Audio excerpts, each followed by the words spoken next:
මම අද ඔයාලට රසවත් පුඩින් එකක් හදන්න ඉන්ග්‍රීඩියන්ට්ස් ගෙනාවා. මේ පුඩින් එකට කියන්නේ මාෂ්මෙලෝ පුඩින් කියලා. ඔයගොල්ලෝ සමහරට රස විඳලා ඇති මේ පුඩින් එක මිට කලින්. විශේෂයෙන්ම අපේ චූටි පුතාලා දුවලා හුඟා කාසයි මාෂ්මෙලෝ පුඩින් වලට. අපි බලමු ඉන්ග්‍රීඩියන්ට්ස් ටික. සීනි අවශ්‍ය වෙනවා. බිත්තර, ජෙලටින්, නුවත්ර ටිකක් අවශ්‍ය වෙනවා. වැනිලා, ඇල් වතුර.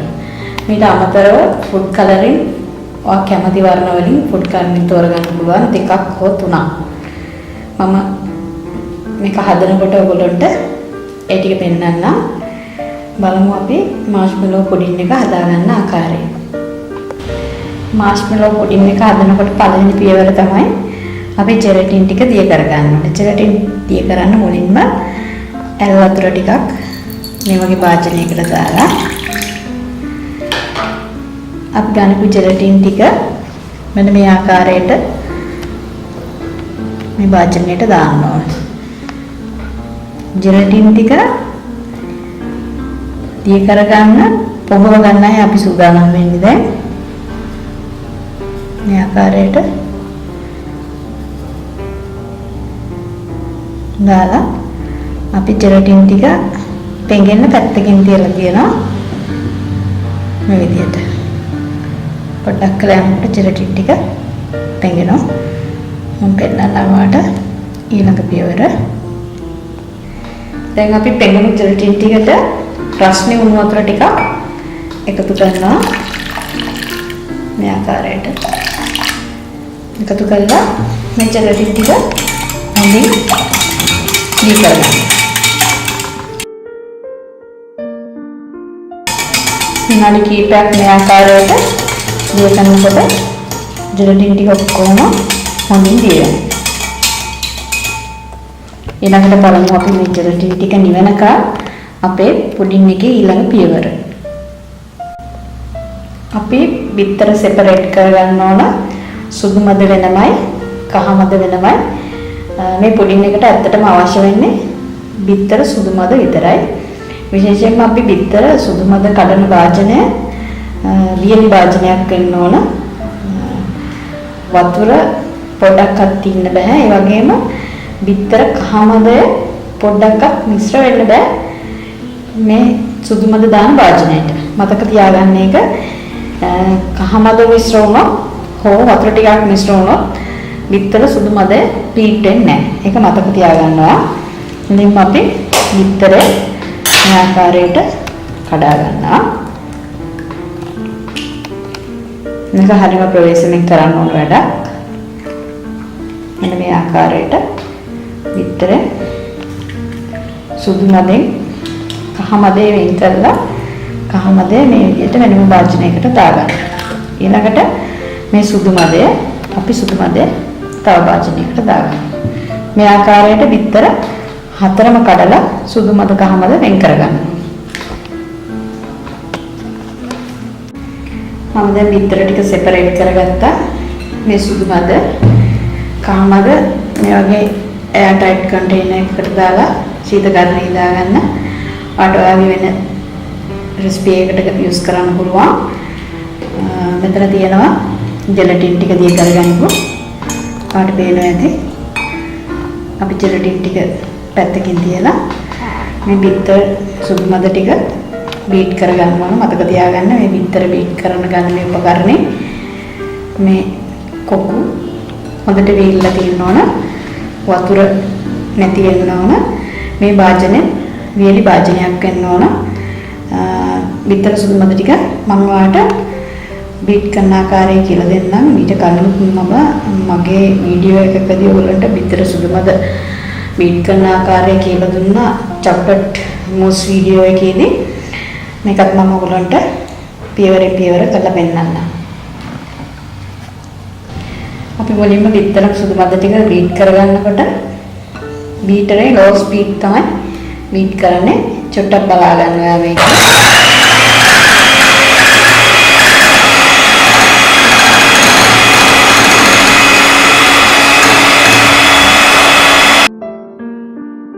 මෙන්න මේ ප්‍රමාණයට බීට් වෙනකොට අපි මුලින්ම සීනි ටික දාන්න පටන් ගන්නවා.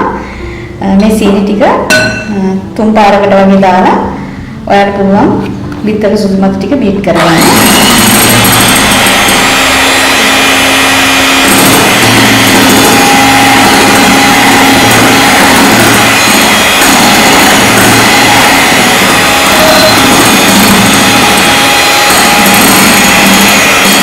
දැන් අපි අපේ අවසාන සීනි ටික මේකට දාලා බීට් කරනවා. ඒ බීට් කරන ගමන් මේ ජෙලටින් ටික ටික දාලා බීට් කරන්න ඕන.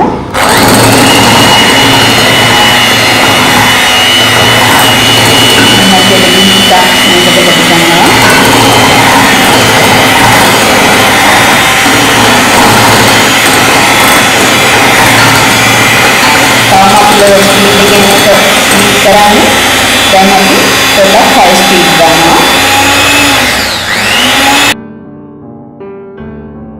අපේ ජෙලටින් ටික සියල්ලම අවසానයි. සීනි ටිකත් ඉවරයි. දැන් අපි මේක පදම වෙනකම් බීට් කරගන්න ඕන. මම පදම ආවට පස්සේ ඔයාලට පෙන්නන්නම්.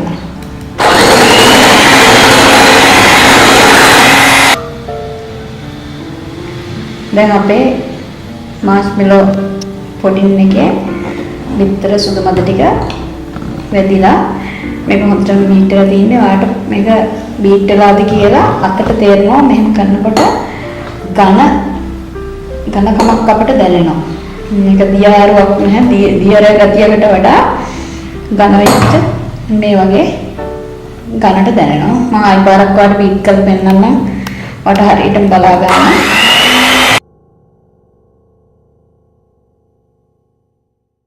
දැන් අපේ මාෂ්මෙලෝ එකේ බීට් වෙච්ච ප්‍රමාණය හරි. ඊළඟට ඔයාලට තියෙන්නේ මේක ඔයා ලේයර්ස් කීයකට දානවද කියලා තීරණය කරලා ලේයර්ස් ගන්නට බෙදා ගන්න ඕන. ඔයා පාට 3කට දානවා නම් මේක කොටස් 3කට බෙදා ගන්න ඕන. ඔයා ලේයර්ස් 2කට දානවා නම් මේක කොටස් 2කට බෙදා ගන්න ඕන. ඔයා එක පාටකින් පුඩින් එක හදා ගන්නවා නම් මේකටම කලරින් ටික දාලා හදා ගන්න පුළුවන්. මම පෙන්නන්නම්. මම ලේයර්ස් දෙකක පුඩින් එකක් හදලා පෙන්නන්න යන්නේ ඔයාලට. බලමු ඊළඟ පියවර. දැන් මම මාෂ්මෙලෝස් මිශ්‍රණය මේ ආකාරයට බෝල් දෙකකට සමාන කොටස් දෙකකට බෙදාගත්තා. එක භාජනයකට එක පාටකුත් අනිත් භාජනයට තවත් පාටකුත් එකතු කරන්න යන්නේ. මට මෙන්න මේ වෙලාවේ ඔයාලට පොඩි අවවාදයක් දෙන්න ඕන. විශේෂයෙන් අපි මාෂ්මෙලෝස් වගේ ආහාර හදන්නේ අපේ චූටි දරුවන්ට. දරුවන් වෙනුවෙන් හදන ආහාර. දරුවන් වෙනුවෙන් ආහාර හදනකොට අපි එකතු කරන කිමිකල් වර්ග පුළුවන් තරම් අඩුවෙන් එකතු කරන්න ඕන. එකතු නොකරම බැරි නම් මේ වගේ දෙයකට අපි එකතු කරන කලරින් එක ඉතාම කුඩා ප්‍රමාණයකින් එකතු කරන්න පුරුදු වෙන්න. අපිට කලර්ෆුල් ෆොටෝස් ගහලා ඔයගොල්ලන්ට මේක පෙන්වනවට වඩා ගොඩාක් වැදගත් වෙනවා මේක ආහාරයට ගන්න දරුවන්ගේ ශරීර සෞඛ්‍යයට පේනවා. ඇති මම මේ වගේ ස්ට්‍රෝ එකකින් මේ පොඩි ප්‍රමාණයක් මේකට එකතු කරගත්තේ. මේ පොඩි ප්‍රමාණය හුඟක් කලර් එක වැඩියෙන් පෙනේවි. ඒ වගේම මම මේ මාෂ්මෙලෝස් එකේ රෝස් පාට නිසා මේකට මම රෝස් එසන්ස් තේ හැන්දකින් 4න් පංගුවක් එකතු කරගන්නවා. ඉතාම කුඩා ප්‍රමාණයක්. ඊට පස්සේ අපි මේක කවලම් කරනවා මේ ආකාරයට. මම පෙන්නන්නම් ඔයාලට ඊළඟ පියවර.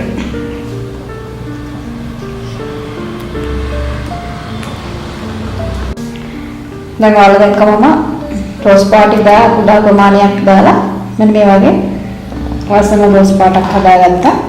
දැන් අපි මෙන්න මේ වගේ විනිවිද පේන බෝල් එකක් වඩ තියෙනවා නම් මේක වඩා ලස්සනයි. අපි මේ බෝල් එකට මේ රෝස පාට පුඩින් ටික පුඩින් මිශ්‍රණය දාගන්නවා මේ ආකාරයට.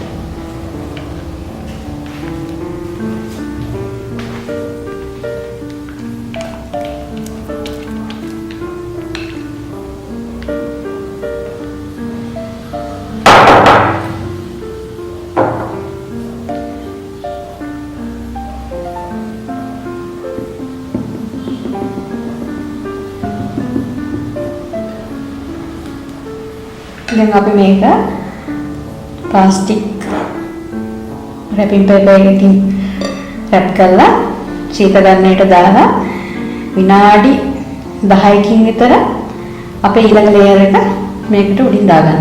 මම පෙන්නන්නම් ඔයාලට. මෙන්න මේ ආකාරයට අපි රැපින් පේපර් එකකින් මේක රැප් කරලා ශීතකරණයට දාලා විනාඩි 10කින් වගේ මේක නැවත අරගෙන ඊළඟ ලේයර් එක දාමු. ඊළඟට අපි ඊළඟ ලේයර් එකට කොළ පාට කලරින් බිඳු කිහිපයකුත් වැනිලා තේ හැන්දකින් භාගයක් මිශ්‍ර කර ගන්නවා.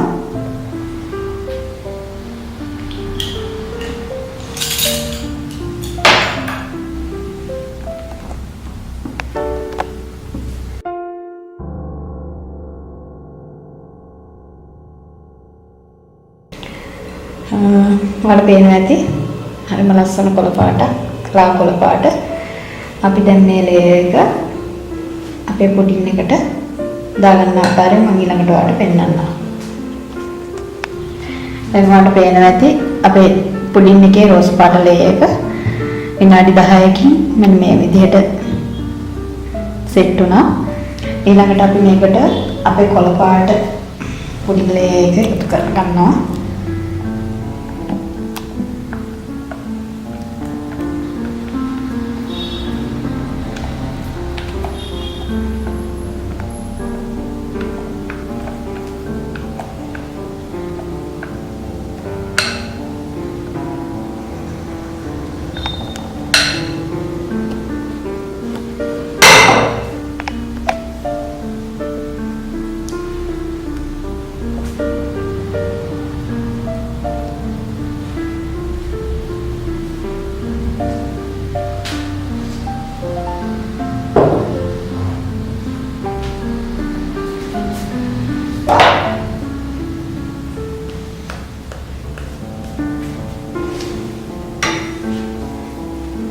දැන් ඔයාලට පේනවා ඇති ලස්සන පුඩින් එකක්.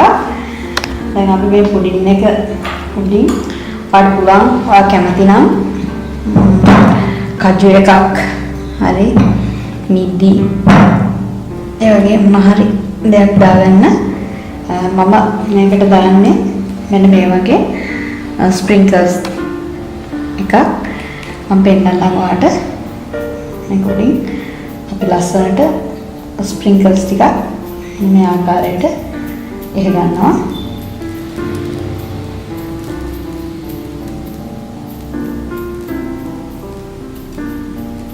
මොකද මේ වගේ ලස්සන දේවල් වලට අපේ චූඩි විල පුතාලා ගාක් ආසයි.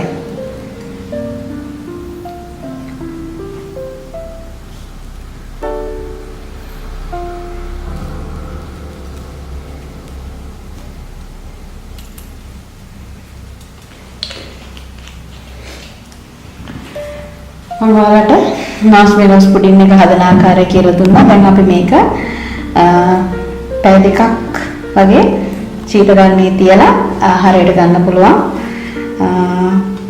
මෙන්න මේ වගේ ලස්සන පුඩින් එකක්. ඇත්තටම ඔයාලට මේක මම පොඩ්ඩක් පැත්තකින් පෙන්නන්නම්. මෙන්න මේ වගේ ලේයර් දෙක වෙන වෙනම ලස්සනට පේනවා. මේ වගේ පුඩින් එකක් විශේෂයෙන්ම ඔයා දානි ගෙදරකට වගේ යනවා නම් අපිට පුරුදු වෙලා තියෙන්නේ සීනි කිලෝ කීපයක් අරගෙන යන්න. ඔයා දානි ගෙදරකට වගේ යනවා නම් මේ වගේ පුඩින් එකක් හදාගෙන ගියා නම් ඇත්තටම ඒක හුඟක් වටිනවා. පුරුදු වෙන්න මේ වගේ දේවල්. විශේෂයෙන්ම වගේ ගෙදරට අමුත් එක්ක යනවා නම් කඩෙන් අයිස්ක්‍රීම් එකක් ගෙනල්ලා සර්ව් කරනවට වඩා මේ වගේ දෙයක් හදලා අමුත්තන්ට සංග්‍රහ කරන්න පුරුදු වෙන්න විශේෂයෙන්ම තමන්ගේ පෞරුෂය වඩා දියුණු වෙනවා මේ වගේ දේවල් කාන්තාවන් කරනවා නම් ඉතින් මම ඔයාලට අද මාෂ්මෙලෝ පුඩින් එක හදන ආකාරය කියලා දුන්නා. මේක සෙට් වුණාට පස්සේ මම පුළුවන් වුණොත් ඔයාලට මේක කපලා කෑල්ලක් පෙන්නන්න.